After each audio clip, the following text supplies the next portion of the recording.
Yo pues, lo que he preparado es una serie como ha dicho nuestra moderadora, una serie de provocaciones o de la reflexión. La primera, ya también, el hablar el quinto también hace que se hayan dicho muchas cosas. No se puede desligar el tema de la interculturalidad o el tema de la inclusión de pues los fenómenos, es decir, si educamos, las leyes educativas siempre hablan de que quieren educar a una persona para la época en que estamos y tal. Bien, bueno, ¿cuáles son esas condiciones de esta época? Yo señalo aquí solamente tres que me parecen cruciales, ¿no? Es que estamos en la sociedad del conocimiento, que vivimos en una época enormemente sometida a la incertidumbre y por lo tanto tenemos que ser creativos y desarrollar mentes creativas. Como el ponente que me ha precedido, parece ser que las cosas no quieren ir por ahí en este momento a nivel normativo, ¿no? Es decir, más bien lo que se busca es un pensamiento más convergente, más único, más unidireccional, más tecnocrático, y no un pensamiento creativo, expresivo, y que permita orientarse en direcciones, en fin, mucho más adaptadas a una situación compleja e incierta, ¿no? Y por último, pues la nueva definición de la identidad individual en la que están los escolares en todas las etapas no universitarias, incluso universitarias, porque desde hace una serie de años, entre otros fenómenos, por diríamos, las aportaciones del feminismo, de la posmodernidad, por ejemplo, el pensamiento posmoderno, donde se han venido haciendo una serie de consideraciones importantes respecto al conocimiento y a la cultura que la escuela quizá no ha sabido recoger todavía, y es pues, el sentido que tiene la diversidad de identidades posibles y la aceptación de todas ellas, como se ha dicho anteriormente aquí, con la libertad individual para poder acceder a ellas.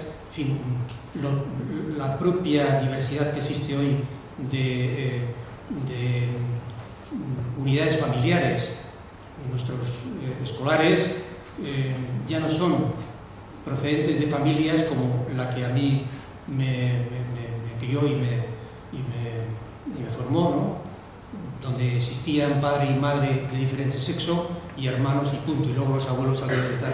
Hoy las familias todos sabemos que son diversas, y todas son familias, y por lo tanto eso no tiene que actuar en ningún momento en contra de que le frene a cualquier escolar por pertenecer a cualquier otro tipo de familia. Bien, aquí simplemente lo que quiero señalar de la posmodernidad es como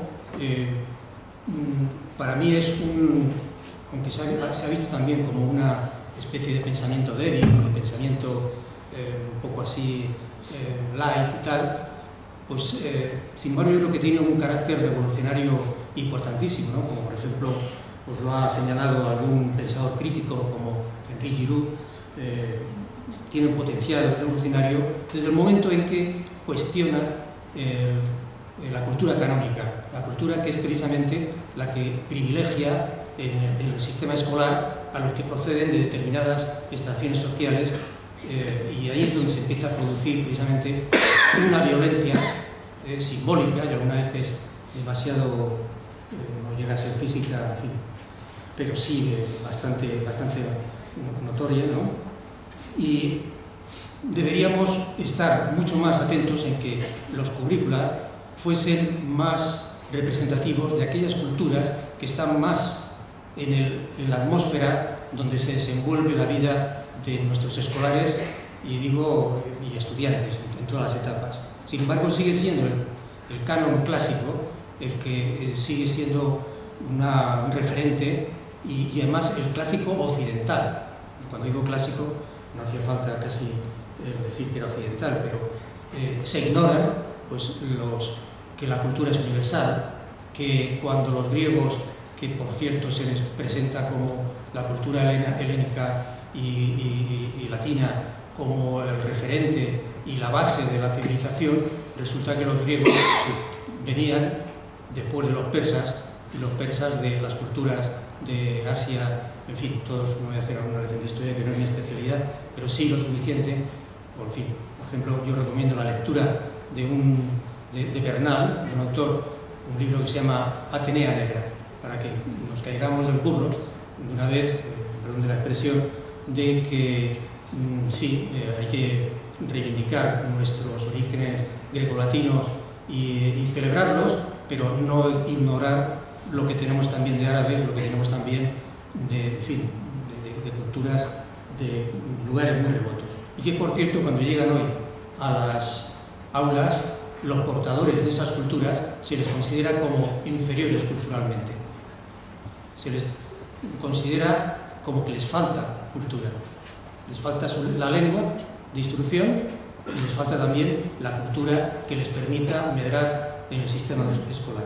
Entonces yo quería señalar la importancia de esta visión del pensamiento posmoderno, también pues, cómo destaca la importancia de la diferencia, de lo que es plural, de los discursos múltiples, las identidades múltiples, etcétera, etcétera. Y todo esto, a mí me parece que podemos hablar mucho de cuestiones técnico-didácticas y organizativas y pedagógicas, pero si no hacemos una reflexión yendo más allá o más arriba, como queramos, para ver qué es lo que al final se puede estar abortando o blindando un movimiento inclusivo real. Es decir, porque al final no olvidemos que hasta los términos son apropiados por las élites y los grupos hegemónicos y de poder, y al final utilizamos la palabra inclusión pues ya como una especie de muletilla políticamente correcta, que dentro de ella al final no hay nada que se parezca a lo que en principio se quiso señalar con el término, ¿no? Bien, otro de los aspectos que no hay que olvidar para hablar de inclusión es que, bueno, pues nos movemos, nuestros escolares se mueven en la economía del libre mercado, ya se señalaba aquí antes y no voy a extenderme en ello, ¿no? Y todo el mundo sabe en qué consiste, ¿no? Y por encima de todo, no se puede hablar de inclusión, no se puede hablar de interculturalidad si ignoramos las relaciones de poder que existen en el encuentro de culturas. Pero cuando hablo de encuentro de culturas, no me refiero solamente entre la cultura, por ejemplo, a la que yo me ascribiría en primer término, ¿no?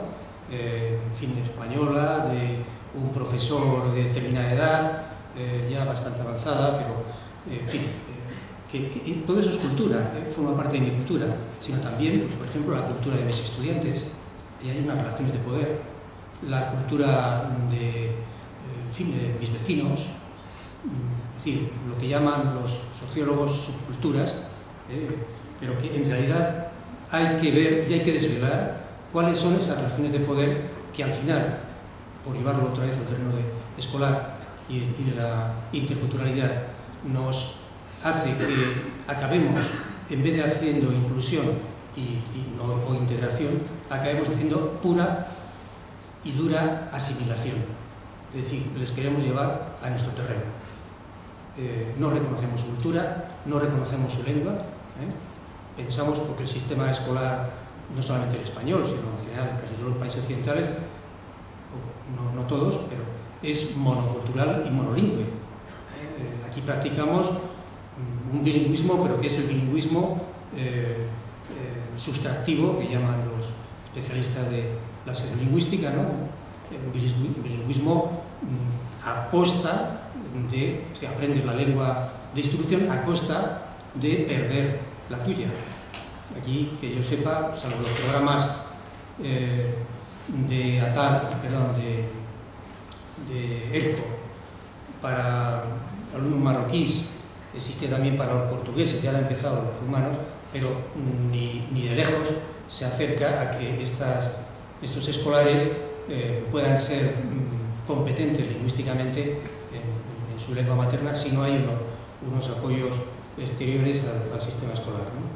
Por razones que ahora no voy a analizar, pero que por lo menos señalo el hecho. Es decir, y sí, sin embargo, se valora el bilingüismo de las lenguas de prestigio, Y entonces creamos centros bilingües en inglés, ¿no? Pues sí, porque hay que ser competitivo en el mercado, y yo no estoy en contra, faltaría menos, ¿no? Ya me gustaría a mí haber tenido un centro bilingüe en mi enseñanza, cualquiera de las etapas. Bien, entonces, bueno, pues creo que con esa fotografía que he querido poner ahí, creo que está perfectamente reflejado. No podemos hablar de inclusión ni educación intercultural si estamos ignorando las relaciones de poder, por ejemplo, de género. Ahí estamos viendo al paisano que va fumándose el cigarro mientras que su compañera va cargando, en fin, no hace falta comentar más. Bueno, otra de las cuestiones importantes a analizar para poder después poder hacer programas y proyectos de inclusión es pues, esa violencia simbólica a la que me voy refiriendo, que ejercen quienes tienen un poder, el que sea, no me refiero solamente en las clases sociales o económicas, sino incluso el poder que tenemos en la academia o en la escuela, los que tenemos la autoridad. Estamos investidos de la autoridad que nos da el sistema, ¿no? La institución. Bien, pues ha habido etapas, todavía no es, digamos, primera plana mediática, pero sí está, diríamos, en el ambiente.